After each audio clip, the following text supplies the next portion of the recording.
Okay, thank you so much for visiting Sea Turtle Inc. As you guys probably already noticed, we are a sea turtle hospital. So all of the turtles that we have in our facility are here because they were sick or injured in the wild.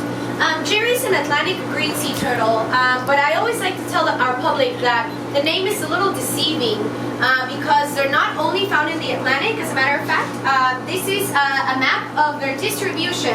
So in the white shows where the turtle actually migrates. So they basically migrate all over the world, and then each of the dots represents a nesting site. So these turtles have nesting sites pretty much all over the world.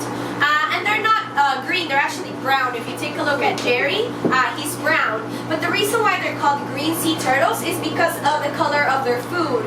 They feed primarily on seagrass, seaweed, and algae in the wild. So because of that chlorophyll, their fat is actually green, and that's why they're called green sea turtles. So Gerry's story is pretty fascinating. He came into Sea Turtle Inc. Around 1980, actually, and he was one of the first turtles that the turtle lady had, the lady that founded our organization. He came in after a hurricane washed him ashore, and there's actually nothing physically wrong with Gerry.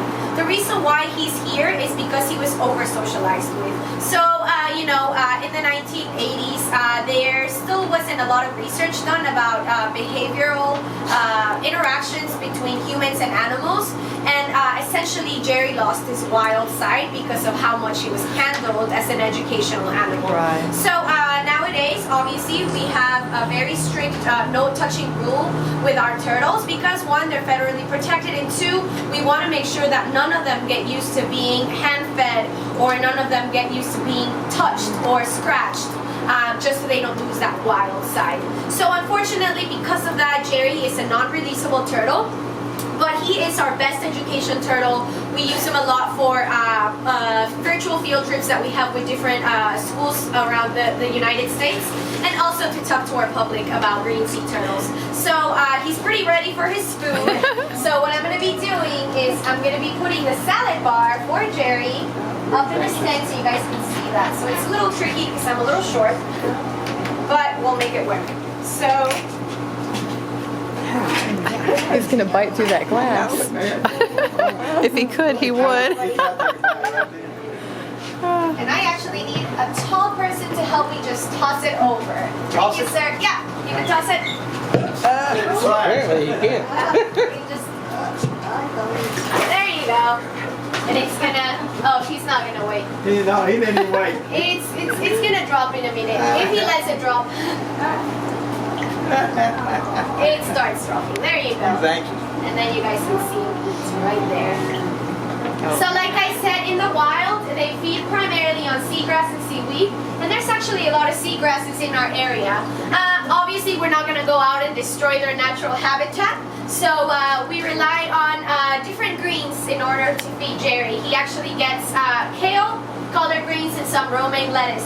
He actually eats over 500 heads of lettuce a year, so he eats a lot of greens. Another cool thing about Gerry, well actually a funny story about Gerry, when the turtle lady first got Gerry, his name was Geraldine. He used to get dressed in little wedding dresses and hats. Obviously nowadays, permitting U.S. Fish and Wildlife would definitely frown upon us dressing our turtles. But we thought Gerry was a female, and then 25 years later, his tail started growing, and that's when we realized that Gerry was actually a male. So we had to cut down his name from Geraldine to Gerry. With turtles, you can't really tell if they're males or females, physically at least, until they are full grown. So with green turtles, it takes about 25 to 30 years for them to reach sexual maturity. Gerry is almost 38 years old, so we know for sure that he's a male because he's got a really long tail. And you guys can actually see the difference because we have another adult green turtle that's a female swimming with Allison. Merry Christmas is actually an adult green, but she's a female because she has a really short tail. So you guys can see the difference between that. Oh, you can go that way? Yep. Eating his afternoon snack.